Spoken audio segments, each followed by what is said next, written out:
What is going on, everybody? It's the Frost, and we're here again for NXT review for January 9th, 2019, the first of the final 3 episodes of NXT before we get to the next takeover, which is NXT Takeover Phoenix in Phoenix, Arizona, from the Talking Stick Arena. This 2 weeks from this Saturday, of course. This Saturday is going to be the NXT UK Takeover Blackpool event.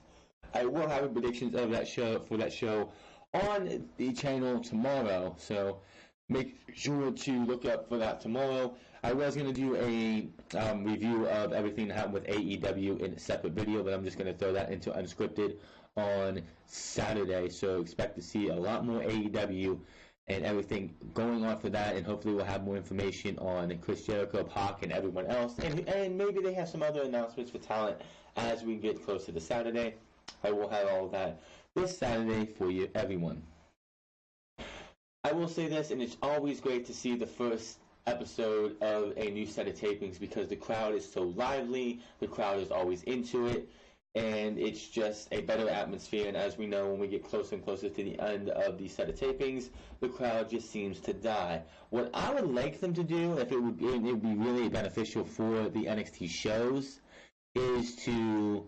I know Impact Wrestling does it all the time, where they tape, out of order. They tape out of order all the time. I really wish NXT would tape out of order. So, the match at the beginning of the show, we have maybe a match in the beginning of the show and the end of the show, which are lively, and then the ones in the middle are dead.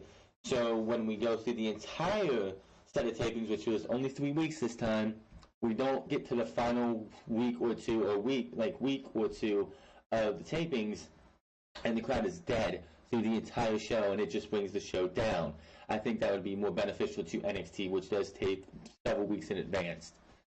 We had the conclusion of Bianca Belair versus Nikki Cross. As we all know, their first match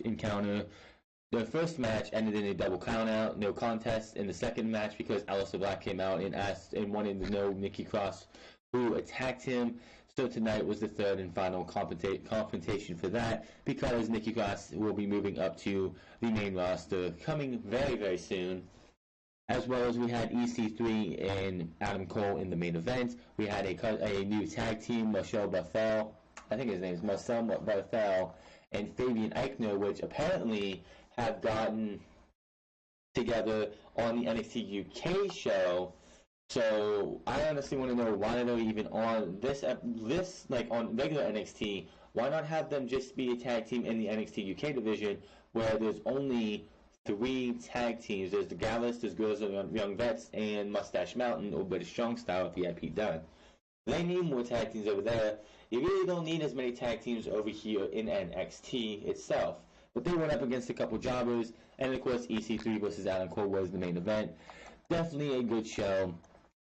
The show started off with Johnny Gargano, who comes out and talks about how the DIY reunion that they had in the cage a couple weeks ago was a one-time thing and it will never happen again. But the fact that a couple weeks ago Tommaso Ciampa came out or did his little video thing and put out in the world the match of Johnny Gargano versus Ricochet for the North American Championship. Ricochet fired at Johnny and said if he wants to smoke, he's right here. Johnny Gargano says he doesn't just want the smoke; he wants he wants to take on Ricochet, and if he wanted to take the North American title, he will.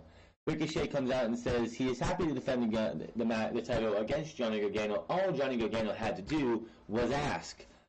But how are you going to take it? You're going to take it from taking me from behind? Or are you going to do it man-to-man? He said he's going to leave NXT Takeover Phoenix as the champion, whether you like it or not. Out comes Tommaso Ciampa. Gargano tells Ciampa to shut up and leave because this has nothing to do with him. This is between him and Ricochet. All of a sudden, the guitarist from Aleister Black's music hits, and Aleister Black is seen on the big screen and tells Ciampa that he needs to be more concerned with him, who is an actual threat, and at NXT Takeover Phoenix, Black is going to make Ciampa fade to black.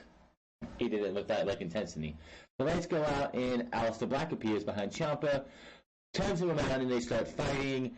They fight over to the announce table. Aleister Black tries to suplex Ciampa on the announce table, but he ends up getting away. And while this is all going down, Gargano and Ricochet are still in the ring. Gargano shrugs his shoulders and nails Ricochet with the super kick. All of a sudden, 95% of the crowd chanted Johnny Failure over and over and over again as Johnny Gargano leaves. Now, later in the night, before we get to the main event, Ricochet was asked by Kathy Kelly what just happened tonight, and Ricochet said, what just happened is, I came out there to tell Johnny Gargano if he wanted a championship opportunity, all he had to do was ask. Now, I don't care if Mr. Regal makes this match, but I want Johnny Gargano, and all the respect I have for Johnny Gargano was super kicked away. So it looks like we're getting Johnny Gargano versus Ricochet at NXT Takeover Phoenix. That was not made official tonight, but I highly expect it to be made official while I'm making this review, or by the time we get to NXT next week. We had Bianca Belair versus Nikki Cross as the first match, because, as I said earlier, this is the trilogy of the matches. The first ending in no contest when Bianca Belair dropped Nikki Cross who was on her back on the steel grate, and they could not make the count of 10, either one of them. Second match ended because Aleister Black interrupted and wanted Nikki Cross to tell him who attacked him. So we had this match tonight. Belair and Cross stare each other down as the bell rings. Belair mushes Cross in the face. Cross goes for Belair, begs Belair to hit her. Crossbody by Cross in the end. Cross tries a schoolboy, but Belair backflips out of it. Cross takes Belair over with the head scissors. Belair then knocks Cross to the outside. Belair goes out to the apron. Cross trips Belair and traps her in the ring skirt. Cross unloads onto Belair, which that's just typical Nikki Cross. Cross sends Belair back into the ring. Cross goes up top. Belair cuts her off. Belair gorilla press slams. And just the fact that she can just hold a woman up like that is just amazing. Then hits a standing moonsault for a near fall. Belair picks Cross up into a vertical suplex, but Cross reverses that into a DDT. Cross fires up and leaps on Belair, landing blow after blow. Running bulldog by Cross, slop drop by Nikki Cross for a 2 count. Belair gets kick out. Cross sets up for her finish, the Purge, I believe it's called. Belair fights out of it and hits a spear. Cross kicks out at a 2. Belair tries a splash, but Cross gets her knees up. Cross hits her finisher, but Belair rolls out of the ring to avoid getting pinned. Cross goes outside and jumps on Belair's back.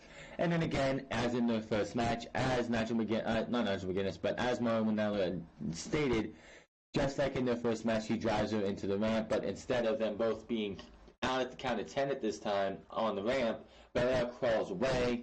They both do beat the count at 9.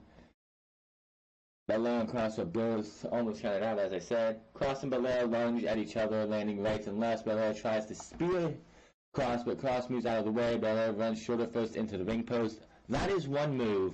Next to the Tower of Doom, the running their shoulder into the ring post has got to go. It is one of those moves that I've seen way too many times. It's like every single match, and it looks so shitty because you can just see them telegraphing that they're going to not actually hit the ring post as hard as they can. Cross rolls up Belair, but Belair kicks out. Belair levels Cross with a stiff elbow. Cross goes for a crossbody off the top, but ends up missing. Belair picks her up in the torture rack, hits the KOD for the 1, 2, 3, and Bianca Belair is still going, and she's going to NXT Takeover Phoenix undefeated still. We had the team of Fabian Aichner and Marcel Barthel. If they're going to be a legitimate tag team, can we get them a name? I mean, in the UK you have Zach Gibson and his partner, and they call themselves Grizzled Young Vets. Get these guys a name. They already have matching ring attire. They have matching entrance attire. They come out with like Leatherman jackets on. They went up against a couple of jobbers. They can get their names, but Fabian Aichner and Marcel Barthel win this match. After we come back from a break, we see from the Street Profits who say they're going to be opening doors in 2019. They mentioned the Humberto Carrillo and his tag team partner, the Undisputed Era, the War Raiders, and Angelo Dawkins says this is the Street Profits year, so we will see what happens with them. But it just seems like something that the Street Profits are probably in the wrong place at the wrong time. I see them either moving up after WrestleMania, or I don't know. It's just one of those things. They will be in action next week, so look forward to that next week. They then show us what happened last week after Cassius Ohno loses to Matt Riddle. Matt Riddle falls for Cassius Ohno trying to hold his fist out for a fist bump. Gets thrown into the ring post, gets thrown into the ring steps, and Cassius Ohno hits him, beats him down.